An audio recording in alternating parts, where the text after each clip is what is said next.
بسم الله الرحمن الرحيم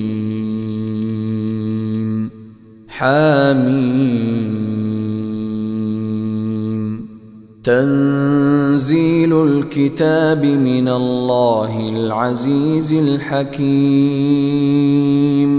ما خلقنا السماوات والأرض وما بينهما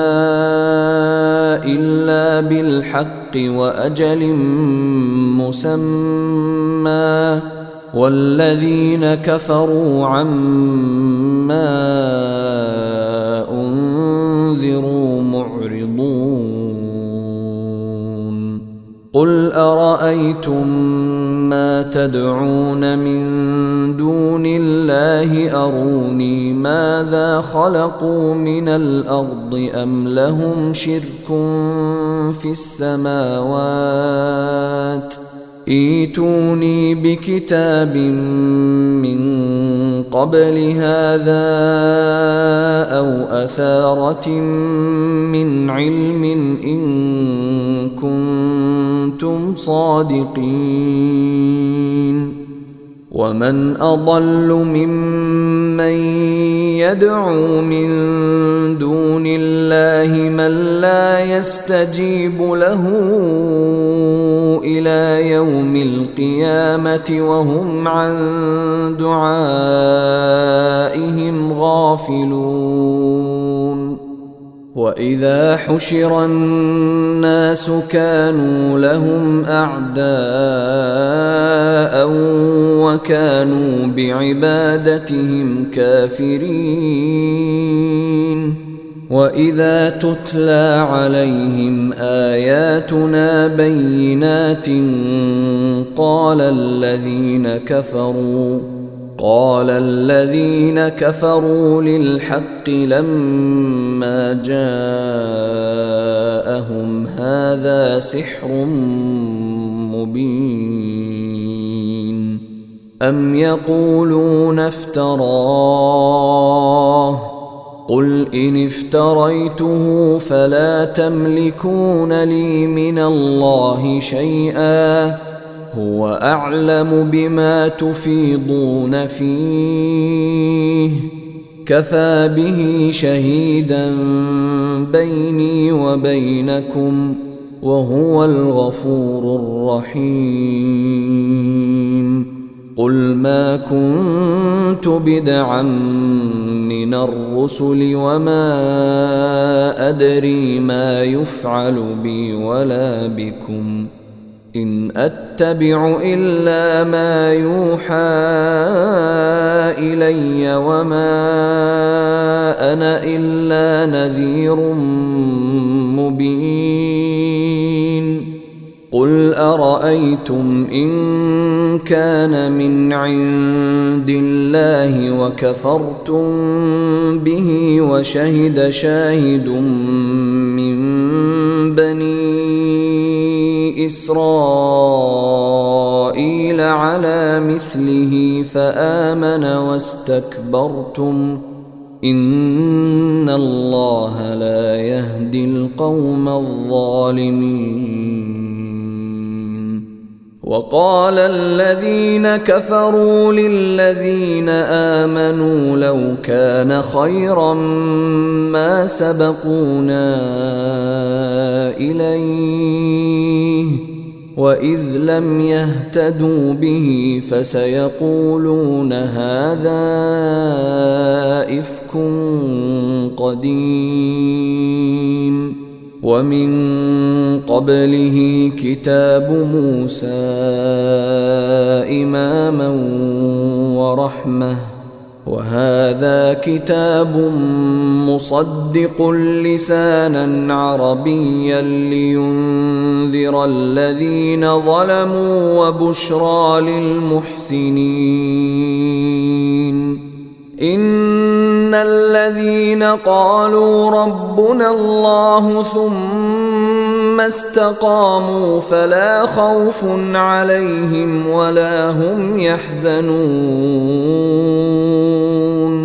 أولئك أولئك أصحاب الجنة خالدين فيها جزاء بما كانوا يعملون.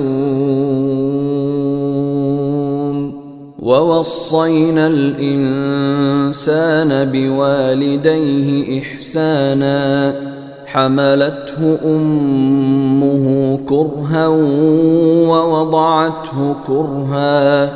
وحمله وفصاله 30 شهرا حتى إذا بلغ أشده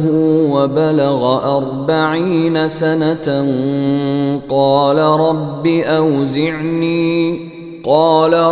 أوزعني أن أشكر نعمتك التي أنعمت علي وعلى والدي وأن أعمل صالحا ترضاه وأصلح لي في ذريتي إني تبت إليك وإني من المسلمين. أولئك الذين نتقبل عنهم أحسن ما عملوا ونتجاوز عن سيئاتهم في أصحاب الجنة وعد الصدق الذي كانوا يوعدون.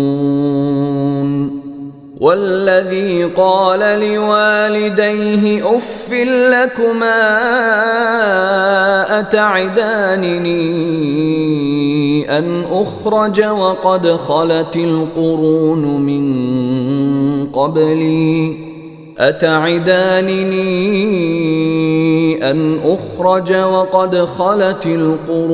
من قبلي وهما يستغيثان الله ويلك آمن إن وعد الله حق فيقول ما هذا إلا أساطير الأولين. أولئك الذين حق عليهم القول في قد خلت من قبلهم من الجن والإنس إنهم كانوا خاسرين. ولكل درجات مما عملوا وليوفيهم أعمالهم وهم لا يظلمون.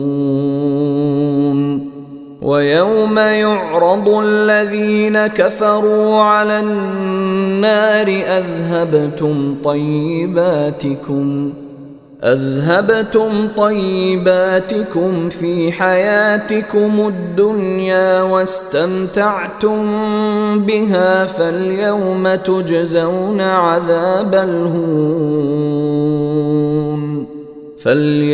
تجزون عذاب الهون بما كنتم تستكبرون في الأرض بغير الحق وبما كنتم تفسقون. واذكر أخا عاد إذ أنذر قومه بالأحقاف وقد خلت النذر من بين يديه ومن خلفه ألا تعبدوا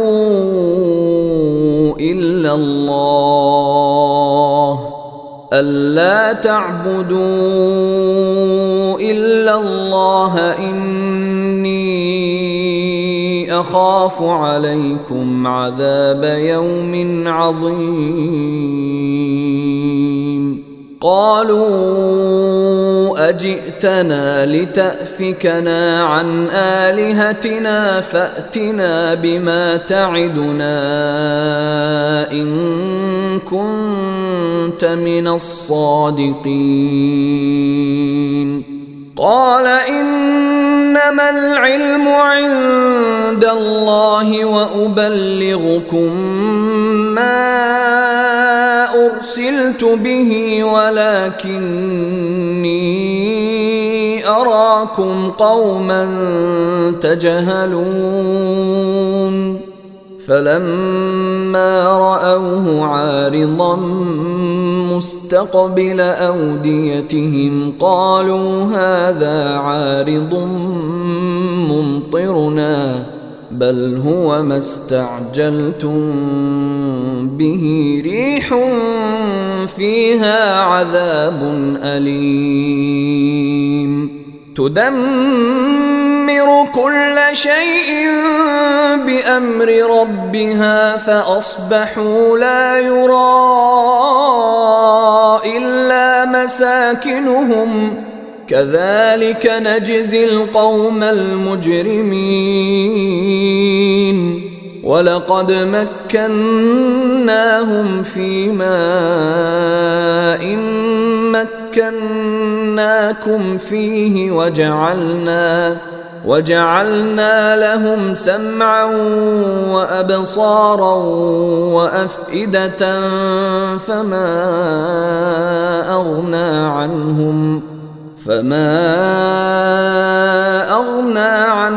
سمعهم ولا أبصارهم ولا أفئدتهم من شيء إذ كانوا يجحدون بآيات الله وحاق بهم ما كانوا به يستهزئون ولقد أهلكنا ما حولكم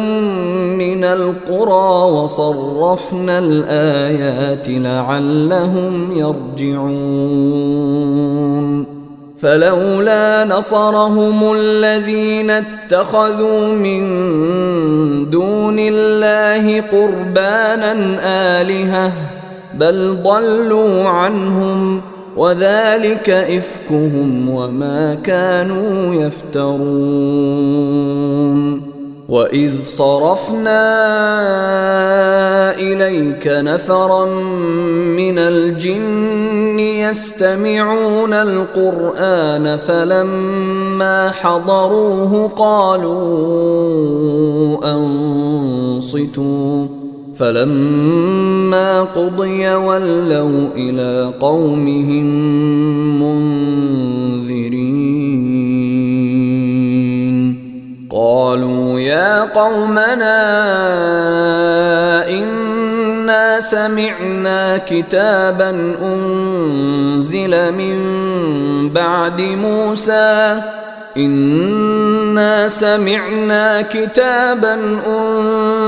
من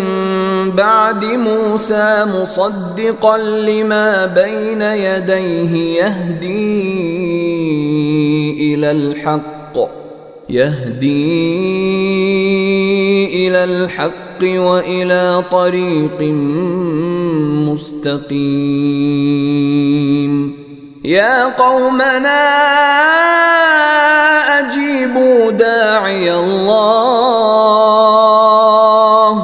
أجيبوا داعي الله وآمنوا به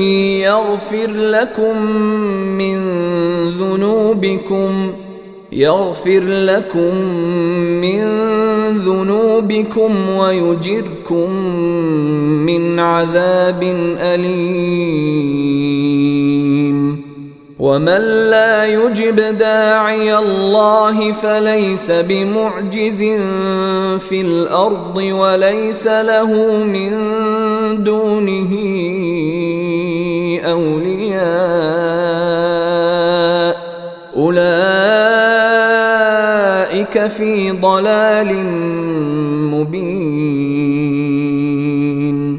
أولم يروا أن الله الذي خلق السماوات والأرض ولم يعي بخلقهن بقادر على أن يحيي الموتى بلى إنه على شيء قدير. ويوم يعرض الذين كفروا على النار أليس هذا بالحق؟ قالوا بلى وربنا. قال فذوقوا العذاب بما كنتم تكفرون. فاصبر كما صبر أولو العزم من الرسل ولا تستعجل لهم، كأنهم يوم يرون ما يوعدون لم يلبثوا إلا ساعة من نهار بلاغ فهل يهلك إلا القوم الفاسقون.